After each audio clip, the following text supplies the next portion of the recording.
Assalamualaikum warahmatullahi wabarakatuh. Pada video kali ini kita akan belajar tentang kingdom fungi atau dunia jamur.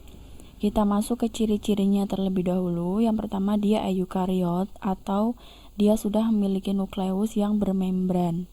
Jadi inti selnya sudah memiliki membran inti. Kemudian dia memiliki dinding sel dari kitin, mirip seperti pada tumbuhan ya, hanya saja tumbuhan memiliki dinding sel dari selulosa. Kemudian ada yang uniseluler, ada yang multiseluler, tapi kebanyakan dia multiseluler. Untuk yang uniseluler itu hanya beberapa saja, misalnya ragi atau yeast. Kemudian tubuhnya tersusun atas hifa. Hifa itu semacam pipa-pipa yang isinya inti sel. Jadi semacam kumpulan sel yang memanjang seperti benang. Nah, jamak dari hifa akan membentuk miselium. Kemudian dia bersifat heterotrof atau memperoleh senyawa organik dari penguraian organisme lain. Organisme itu bisa yang masih hidup, bisa juga yang sudah mati, bisa juga dia bekerja sama dengan organisme lain. Secara absorptif, jadi dia menyerap zat organik. Seperti itu nanti akan kita bahas lagi. Bersifat saproba atau pengurai. Ya, pengurai itu jika organisme yang diuraikan itu sudah mati. Sebagian parasitik itu jika dia menguraikan organisme yang masih hidup. Misalnya jamur kulit itu kan parasit ya. Dan ada yang mutualistik itu membentuk hubungan mutlak yang saling menguntungkan. Nanti akan dibahas selanjutnya. Ini adalah struktur dari tubuh fungi yang multiseluler seperti ini. Hifa ini merupakan sel-sel yang memanjang. Sel-sel memanjang berupa benang, jadi isinya inti-inti sel. Jadi dia mengalami pembelahan inti, tapi tidak tersekat-sekat selnya. Kemudian ini hifa itu ada dua jenis ya, yaitu hifa senositik atau hifa yang tidak punya sekat. Kemudian ada hifa yang punya sekat. Nah, sekat-sekat ini pun tidak permanen, masih ada celah-celah. Jadi tidak menutup kemungkinan sitoplasmanya bisa saling bertukar atau cairan selnya bisa saling bertukar. Kemudian, nah hifa ini fungsinya untuk absorpsi, ya, absorpsi zat-zat organik dari organisme lain. Nah, hifa nanti ini disebut miselium. Ya, jamak dari hifa adalah miselium. Hifa ini terkadang ada yang membentuk tubuh buah yang biasa kita lihat. Jadi tubuh buah seperti ini di dalamnya itu hifa. Ada kelompok jamur yang bisa membentuk tubuh buah, ada yang tidak bisa membentuk tubuh buah. Nanti akan kita bahas ya. Oke, itu saja. Next. Miselium itu adalah jalinan dari benang-benang hifa. Jadi ini miselium, satu ini hifa. Nah, miselium itu ada dua jenis, yaitu yang vegetatif dan generatif. Vegetatif berarti dia fungsinya untuk mengambil nutrisi. Misalnya ini kalau pada substratnya yaitu roti ya. Nah, di permukaannya ini ada hifa vegetatif. Biasanya ada beberapa yang dilengkapi dengan haustorium. Haustorium itu dia akan menembus sampai ke substratnya, ke dalam substrat. Lalu seperti kita lihat di sini ada miselium yang berperan yang termodifikasi membentuk struktur penghasil spora, baik itu spora seksual maupun aseksual. Nah, ini disebut miselium generatif. Jadi miselium yang berfungsi untuk perkembangbiakan. Selanjutnya untuk cara hidup jamur, baik secara saprofit, parasit maupun mutual. Saprofit jika dia mendapatkan senyawa organik dari organisme yang sudah mati, jadi dia berperan sebagai dekomposer atau pengurai. Parasit jika dia mendapatkan senyawa organik dari organisme yang masih hidup, jadi dia merugikan. Kemudian simbiosis mutualisme ya, jadi dia membentuk hubungan yang saling menguntungkan dan mutlak. Misalnya ini mikoriza dan lichen. Mikoriza jika dia membentuk hubungan yang saling menguntungkan antara jamur dengan akar tumbuhan tingkat tinggi yang sudah memiliki pembuluh angkut. Kemudian untuk lichen itu dia bekerja sama dengan alga hijau biru atau nama lainnya cyanobacteria. Selanjutnya, untuk cara reproduksi dari jamur bisa secara seksual maupun aseksual. Seksual dengan cara melibatkan dua hifa yang berbeda secara genetik, sedangkan yang aseksual hanya melibatkan satu individu saja.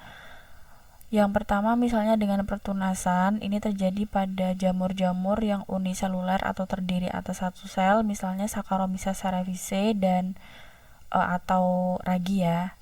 Ini nama lainnya pertunasan atau budding. Lalu bisa juga mengalami fragmentasi miselium atau pelepasan miselium untuk jamur-jamur yang multiseluler. Jadi miseliumnya terlepas kemudian berkecambah membentuk individu baru.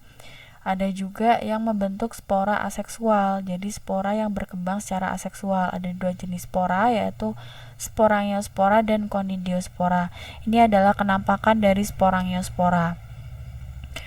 Kemudian untuk cara reproduksi yang secara seksual, yaitu melalui penyatuan dua hifa yang berbeda secara genetik melalui proses singami. Nah, singami ini terbagi menjadi dua tahapan, yaitu plasmogami dan karyogami. Plasmogami yaitu penyatuan plasma, dinding selnya menyatu sehingga isi sel atau plasma selnya itu menjadi satu, tapi inti selnya tidak menyatu. Jadi terbentuk satu sel dengan dua inti atau dikaryon. Kemudian masuk ke proses karyogami atau penyatuan inti sel. Inti sel yang tadi masih terpisah kemudian menyatu membentuk satu sel dengan satu inti yang diploid atau 2N. Nah, inti yang diploid ini hanya bertahan sementara karena nanti akan langsung melanjutkan pembelahan meiosis atau pembelahan reduksi menghasilkan spora-spora seksual yang haploid atau N. Ini ya. Misalnya ada 3 jenis spora seksual, yaitu zigospora, ascospora, dan basidiospora. Ini adalah contoh kenampakan dari zigospora. Ketiga jenis spora ini digunakan sebagai dasar penamaan klasifikasi dari jamur. Berikutnya untuk klasifikasi jamur, jamur dibedakan menjadi 3 divisi, yaitu zigomikota, ascomikota, dan basidiomikota, sesuai dengan spora seksual yang dihasilkan. Zigomikota jika dia punya zigospora, ascomikota jika dia menghasilkan ascospora, begitupun juga dengan basidiomikota jika dia menghasilkan spora seksual dalam bentuk basidiospora. Sedangkan jika dia memiliki sporanya itu dalam bentuk spora broflagella, maka masuknya ke kelompok Chytridiomycota. Ini merupakan kelompok peralihan ya antara protista mirip jamur dan kingdom jamur. Nah, dia ini ciri-cirinya kan mirip dengan protista mirip jamur karena dia memiliki spora broflagella. Hanya saja dia memiliki enzim khusus yang tidak dimiliki oleh protista mirip jamur. Makanya dia dimasukkan ke kingdom fungi. Jadi dia adalah kingdom fungi yang paling awal ya. Selanjutnya, klasifikasi fungi ini ya, Chytridiomycota dia punya enzim khusus dan spora broflagella. Zigomycota jika dia menghasilkan zigospora. Zigospora itu nanti akan kita bahas lagi ya selanjutnya.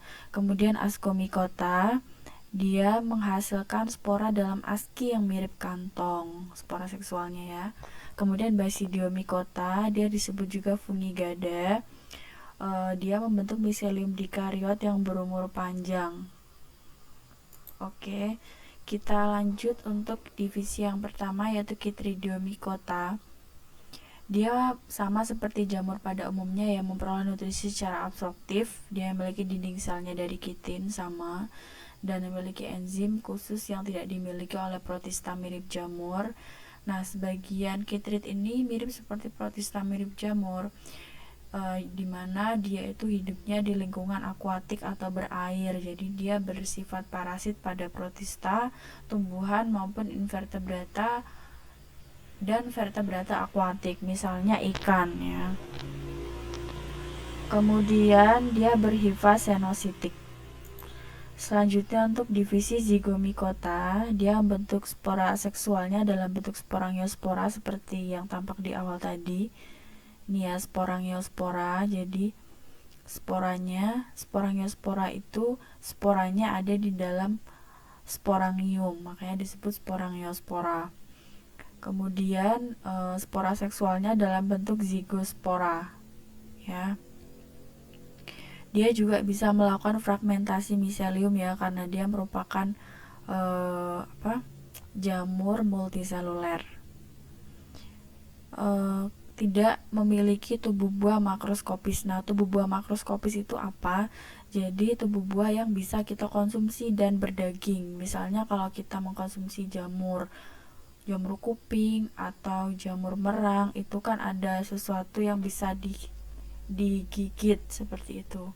Nah, itu adalah tubuh buah makroskopis. Sedangkan untuk zigomikota ini tidak ada membentuk tubuh buah makroskopis. Saat kita, meskipun dia multiseluler, dia tampak mata tapi tidak membentuk tubuh buah, ya. Sering berasosiasi mutualistik dengan akar membentuk mikoriza. Kemudian hidup di darat pada tubuh hewan dan tumbuhan yang membusuk. Pada tomat juga bisa, ya. Hifanya senositik, jadi hifanya tidak bersekat. Jadi yang memiliki hifa tidak bersekat itu zigomikota dan chytridiomycota, yaitu kelompok-kelompok awal dari kingdom fungi.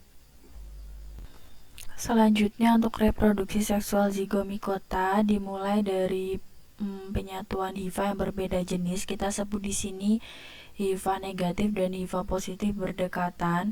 Ingat ya bahwa hifa dari si zigomikota itu kan senositik atau tidak bersekat.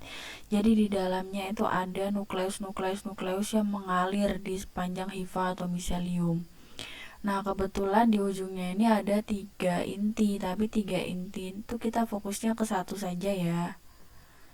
Intinya nanti fokusnya ke satu ini, karena kebetulan ada 3. Kemudian mengalami plasmogami atau penyatuan plasma sel atau cairan sel. Kenapa bisa menyatu? Karena dinding selnya itu menghilang sehingga terbentuklah satu sel dengan dikariot atau 2 inti. Ya, 2 inti. Kemudian terbungkuslah oleh suatu struktur yang resistan atau kebal, jadi dia lebih tahan terhadap kekurangan nutrisi, perubahan suhu, dan juga kelembaban yang kurang. Nah, kemudian dilanjutkan proses kariogami atau penyatuan inti sel menghasilkan sel yang diploid. Ya, ini bisa 3.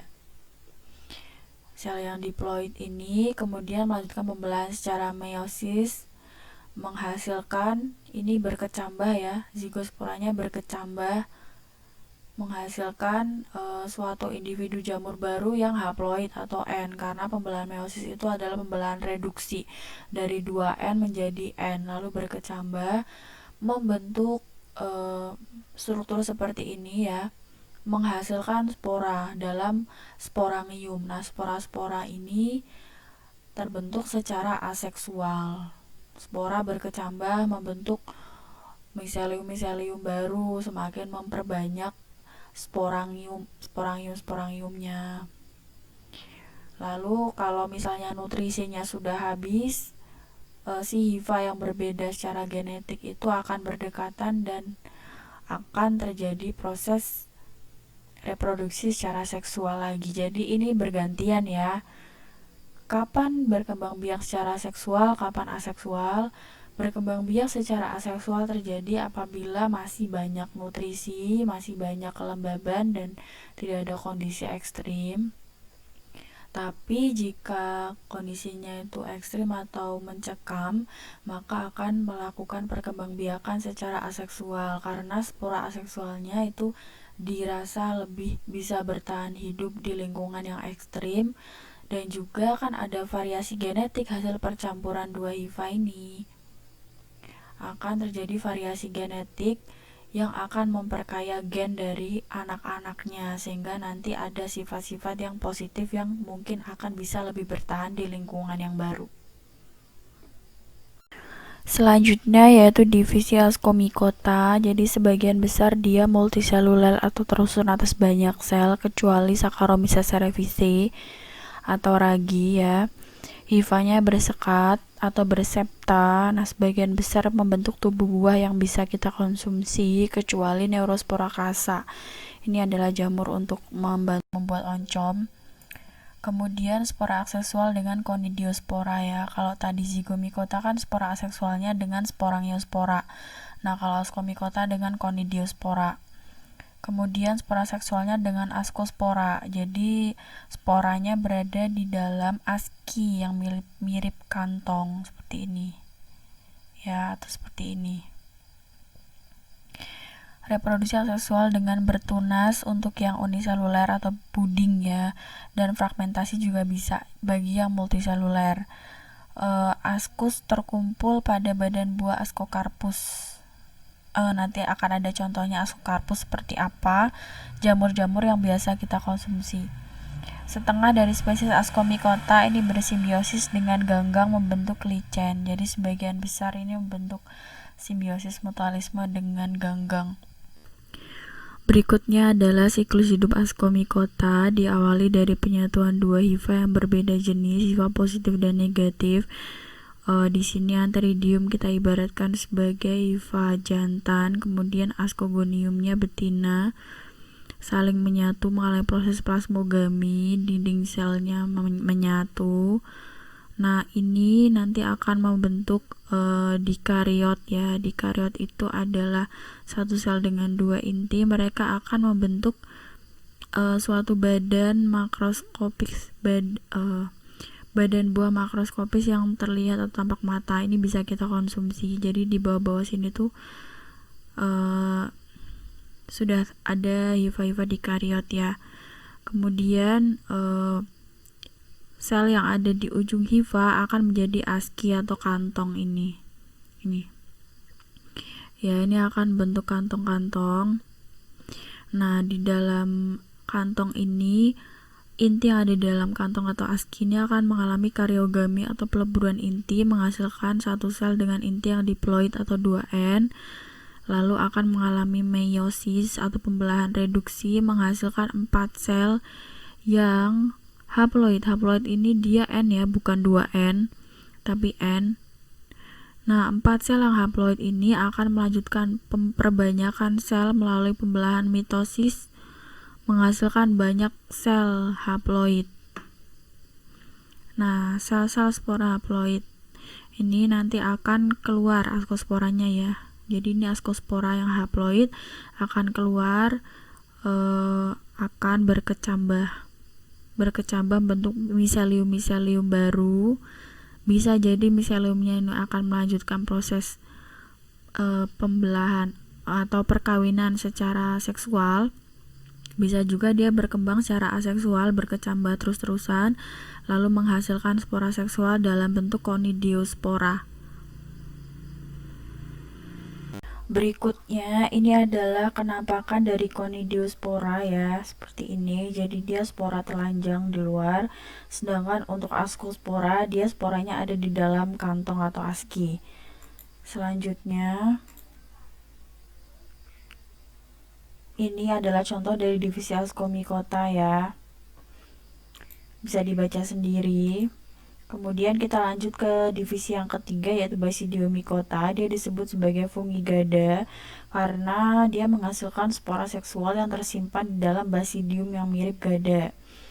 Kemudian kebanyakan dari Basidiomycota ini ada yang bentuk tubuh buah yang disebut basidiokarp. Ingat ya, tubuh buah adalah bagian dari jamur miselium yang menjadi satu membentuk suatu badan buah yang bisa terlihat oleh mata dan biasanya bisa dikonsumsi seperti itu. Ada tubuh buah disebut basidiokarp. Nah, letak dari basidium itu ada di bagian bawah basidiokarp. Jadi biasanya kan ada lipatan-lipatan. Nah, basidiumnya di dalamnya ada spora-spora seksual yang disebut basidiospora seperti ini. Ini adalah jadi itu tadi kan spora seksualnya, sedangkan spora aseksualnya itu konidiospora, sama seperti Ascomycota. Hanya saja pada Basidiomycota ini pembentukan spora aseksualnya jarang, lebih sering dia pada fase seksual seperti itu. Sebagian besar dia membentuk mikoriza. Jadi kalau misalnya kalian perhatikan di bawah pohon itu ada jamur-jamur Basidiomycota itu sebenarnya di bawahnya micelum-micelumnya itu membentuk simbiosis mutualisme dengan akar-akar seperti itu. Nah, pada musim-musim tertentu misalnya musim hujan, micelum-micelumnya beragregat menjadi satu membentuk badan buah yang biasa kita lihat di permukaan tanah. Sudah tahap diploid sementara pada siklus hidup Basidiomycota bentuk struktur mirip gada disebut basidium. Basidiomycota merupakan pengurai penting kayu karena dia bisa menguraikan lignin ya, makanya Basidiomycota ini dia paling sering ditemukan di tumbuh-tumbuhan atau di kayu yang sudah membusuk. Ini contoh Basidiomycota yang bisa kita konsumsi, Volvaria fulvacea atau jamur merang, jamur kuping, dan Amanita muscaria. Salah satu ciri dari jamur yang tidak bisa dikonsumsi adalah biasanya warnanya itu mencolok.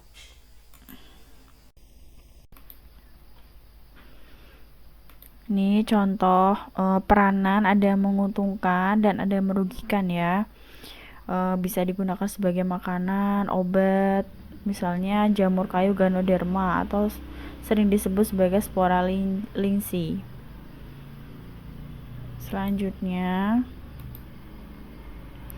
Deuteromycota. Jadi Deuteromycota itu sebenarnya bukanlah suatu kelompok hasil klasifikasi, melainkan kelompok tampungan sementara saat jamur-jamur itu sudah teridentifikasi, tapi ternyata cara reproduksi seksualnya belum diketahui, maka dia sementara akan dimasukkan ke kelompok Deuteromycota. Nanti jika dia sudah diketahui cara reproduksi seksualnya, maka akan masuk ke kelompok entah itu Zygomycota, Skomycota, ataupun Basidiomycota, tergantung dari cara reproduksi seksualnya itu bagaimana. Misalnya nih, biasanya kalau dia berubah dipindahkan kelompoknya itu namanya juga akan berubah. Misalnya Monilea cytopila diubah menjadi Neurospora crassa setelah masuk ke kelompok Ascomycota. Kemudian fungi ada juga yang beradaptasi membentuk struktur khusus. Pertama, ragi atau yes. Ragi itu adalah fungi uniseluler yang hidup di lingkungan berair. Ini ya. Saccharomyces cerevisiae misalnya. Kemudian ada juga Haustorium. Haustorium itu hifa termodifikasi yang dimiliki oleh fungi parasitik. Jadi hifa-hifa ini masuk sampai ke dalam sel inang untuk mendapatkan nutrien. Kemudian senositik itu tadi ya, hifa yang tidak bersekat. Ini adalah hifa senositik. Ingat, dia hanya dimiliki oleh kelompok Chytridiomycota dan Zygomycota. Untuk kelompok Ascomycota dan Basidiomycota memiliki hifa yang sudah bersekat atau bersepta. Ini adaptasi khusus fungi membentuk kapang, hamir, lichen, dan mycorrhiza. Kapang seperti ini kenampakannya, hamir, lichen, dan mycorrhiza. Next, kapang itu adalah fungi yang tumbuh cepat dan bereproduksi secara aseksual. Jadi kapang itu adalah istilah umum yang menyebut fungi pada fase aseksual. Jadi saat dia berkembang biak dengan spora aseksual ataupun dengan fragmentasi miselium memperbanyak diri, ini disebut kapang ya. Jadi pada saat fase aseksual. Selanjutnya jika dia menghasilkan spora seksual tertentu, maka dia akan dimasukkan ke kelompok-kelompok tertentu sesuai dengan jenis spora seksualnya. Dan jika tidak diketahui, maka akan masuk ke Deuteromycota. Selanjutnya hamir atau ragi, yaitu fungi uniseluler yang menempati habitat yang cair dan lembab, misalnya getah pohon dan jaringan hewan. Reproduksi hamir dilakukan dengan pembelahan sederhana atau biner dan pelepasan sel tunas atau buding ya, pertunasan. Hamir ada yang reproduksi seksualnya dengan membentuk asci atau basidia. Jika dia membentuk asci, maka nanti dia dimasukkan ke kelompok Ascomycota. Nah, jika dia membentuk basidia, maka dia akan masuk ke kelompok Basidiomycota. Jadi bisa masuk ke Ascomycota dan Basidiomycota, tergantung dari cara reproduksi seksualnya ya.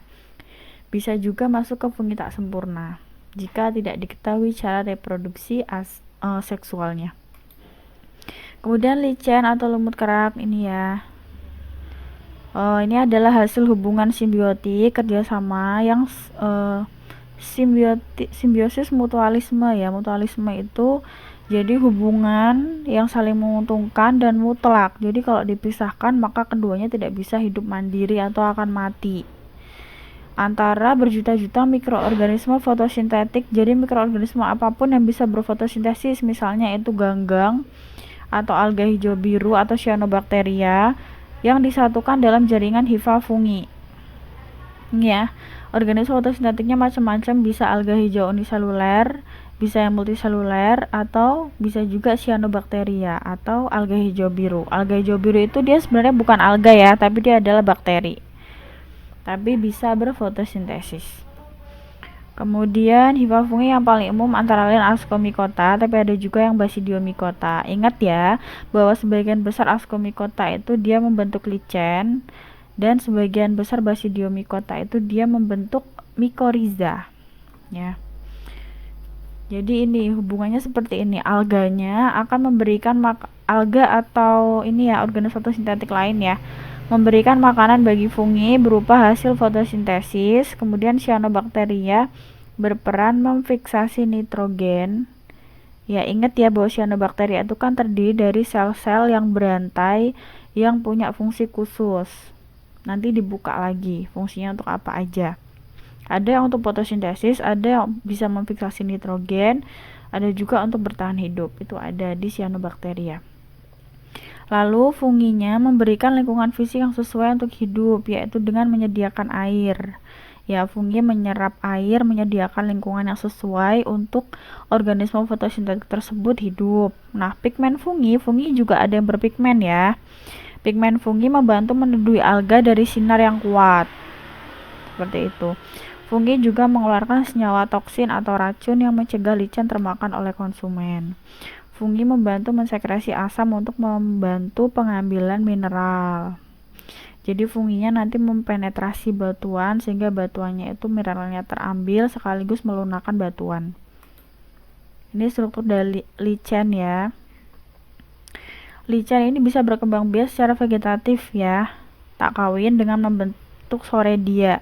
Ini adalah soredia. Soredia itu adalah kumpulan hifa kecil dengan alga tertanam di dalamnya. Jadi ini adalah hifa kecil miselium yang membungkus alga di dalamnya. Bisa alga uniseluler misalnya. Lichen merupakan pioner penting atau vegetasi perintis. Ya, jadi dia yang pertama kali membuka lahan karena melakukan penetrasi secara fisik terhadap kristal batuan dan melunakkannya. Jadi batuan yang tadinya itu keras, kalau ada lichen, lama-kelamaan lichennya akan melunakkan batuan. Dia akan penetrasi ke dalam batuan melalui hifa-hifanya tadi. Kemudian ada serangan kimiawi dari asam lichen. Jadi asam lichennya itu juga akan mengubah struktur dari permukaan batuan. Nah, kemudian lichen ini dia mendapatkan senyawa yang dia butuhkan itu dari udara secara pasif. Pada saat turun hujan, maka zat-zat yang terkandung di udara yang dibutuhkan oleh lichen itu akan terbawa oleh air dan menimpa lichen. Nah, kalau di udara itu kotor atau kualitas udaranya buruk, maka otomatis lichen juga akan terkena dampaknya. Jadi kematian lichen secara serentak atau banyak itu merupakan indikator kualitas udara yang buruk. Jadi dia merupakan salah satu indikator lingkungan juga ya. Selanjutnya mycorrhiza, yaitu hubungan mutualistik antara akar tumbuhan dan fungi. Fungi ada yang hanya mengelilingi akar tumbuhan dan ada juga yang sampai menembusnya. Jadi 90% tumbuhan vaskuler atau tumbuhan yang berpembuluh angkut memiliki mycorrhiza dari Basidiomycota, Ascomycota, dan Zygomycota.